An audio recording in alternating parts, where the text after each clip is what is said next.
ইরানে মার্কিন ইসরায়েলি আগ্রাসনের ৩০তম দিনে পাল্টা আক্রমণ উল্লেখযোগ্যভাবে বাড়িয়ে দিয়েছে তেহরান। এতে যুক্ত হয়েছে লেবাননের প্রতিরোধ যোদ্ধা গোষ্ঠী হিজবুল্লাহ। এই দুই পক্ষের যৌথ হামলায় ক্ষণে ক্ষণে কেঁপে উঠছে ইসরায়েলের বিভিন্ন শহর। এরই অংশ হিসেবে একযোগে উগ্র তিহুদিবাদী ভূখণ্ডের শতাধিক শহরকে লক্ষ্যবস্তু করেছে ইরান ও হিজবুল্লাহ। ইসরায়েলি গণমাধ্যম জানিয়েছে, উত্তর ইসরায়েলে ইরানি হামলার সঙ্গে হিজবুল্লাহর রকেট হামলাও শুরু হয়েছে।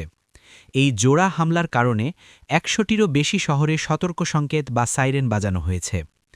মধ্যপ্রাচ্যের চলমান যুদ্ধ এখন আর একতরফা শক্তি প্রদর্শনের বিষয় নয়, এটি পরিণত হয়েছে প্রতিরোধের এক বিস্ফোরক বাস্তবতায়। ইরানের উপর ধারাবাহিক হামলা চালিয়ে দ্রুত দমন করার যে কৌশল নিয়েছিল ইসরায়েল ও যুক্তরাষ্ট্র, বাস্তব পরিস্থিতিতে তা ক্রমেই ব্যর্থ হতে দেখা যাচ্ছে। সামরিক, কৌশলগত এবং আঞ্চলিক জোট সব ক্ষেত্রেই পাল্টা প্রতিক্রিয়া জানিয়ে তেহরান দেখিয়ে দিচ্ছে, চাপের মুখে নত হওয়া নয়, প্রতিরোধই তাদের প্রধান শক্তি। যুদ্ধ দীর্ঘায়িত হওয়ার সঙ্গে সঙ্গে পশ্চিমা শক্তির অজেয়তার ধারণাও প্রশ্নের মুখে পড়ছে। পারমাণবিক চুক্তি থেকে বেরিয়ে যেতে ইরানের তোড়জোড়।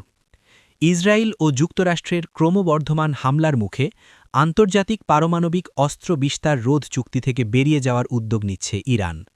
তেহরানের দাবি, বেসামরিক পারমাণবিক স্থাপনা, শিল্প কারখানা ও শিক্ষা প্রতিষ্ঠানে ধারাবাহিক হামলার ফলে চুক্তিতে থাকার যৌক্তিকতা হারিয়েছে। ইরানের সংসদীয় নিরাপত্তা কমিটির মুখপাত্র ইব্রাহিম লেজাই সামাজিক মাধ্যমে জানান, এনপিটিতে থাকা এখন আর দেশের স্বার্থে নয়। সংসদ সদস্য মালেক শারিয়াতি এ বিষয়ে একটি জরুরি বিল উত্থাপনের কথাও জানিয়েছেন। প্রস্তাবিত বিলে এনপিটি ত্যাগের পাশাপাশি ২০১৫ সালের পারমাণবিক চুক্তির সব বিধিনিষেধ বাতিলের প্রস্তাব রয়েছে। এছাড়া সাংহাই কোঅপারেশন অর্গানাইজেশন এসসিও এবং ব্রিক্স দেশগুলোর সঙ্গে নতুন করে পারমাণবিক সহযোগিতা জোরদারের পরিকল্পনাও রয়েছে। তবে বিলটি কার্যকর করতে গার্ডিয়ান কাউন্সিলের অনুমোদন প্রয়োজন হবে।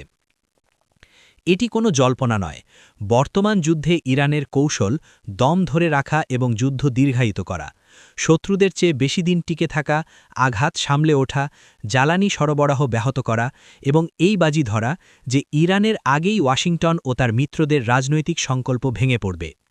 বিভিন্ন সংবাদ মাধ্যমের প্রতিবেদনে দেখা যায়, বিমান হামলার কারণে ব্যাপক ক্ষতি সত্ত্বেও ইরান সরকারের ভেতর থেকে ভেঙে পড়ার কোনো দৃশ্যমান লক্ষণ দেখা যায়নি। প্রেসিডেন্ট ডোনাল্ড ট্রাম্পের নীতির বিরুদ্ধে যুক্তরাষ্ট্র জুড়ে নো কিংস শিরোনামে ব্যাপক বিক্ষোভ হয়েছে। অভিবাসন বিরোধী নীতি ও ইরানে যুদ্ধের প্রতিবাদে এই আন্দোলন আরও তীব্র হয়ে উঠেছে। দেশটির ৫০টি অঙ্গরাজ্যে ৩,২০০টিরও বেশি স্থানে বিক্ষোভ দেখা যায়। নিউ ইয়র্ক, ডালাস, ফিলাডেলফিয়া ও ওয়াশিংটনে সবচেয়ে বড় সমাবেশ দেখা যায়। আয়োজকদের মতে ছোট শহরগুলোতেও অংশগ্রহণ উল্লেখযোগ্যভাবে বেড়েছে। বিক্ষোভে মিনেসোটার governor Tim Walz, senator Bernie Sanders এবং অভিনেতা রবার্ট ডি নিরো বক্তব্য দেন। এদিকে আঞ্চলিক উত্তেজনা কমাতে সৌদি আরব, তুরস্ক, মিশর ও পাকিস্তানের মধ্যে কূটনৈতিক উদ্যোগ নেওয়া হয়েছে। ইসলামাবাদে একটি বৈঠকের পরিকল্পনা রয়েছে। বিশ্লেষকদের মতে চলমান এই সংঘাত দ্রুত একটি পূর্ণাঙ্গ আঞ্চলিক যুদ্ধে রূপ নিতে পারে, যার প্রভাব পড়বে বিশ্ব অর্থনীতি ও জ্বালানি সরবরাহ ব্যবস্থায়।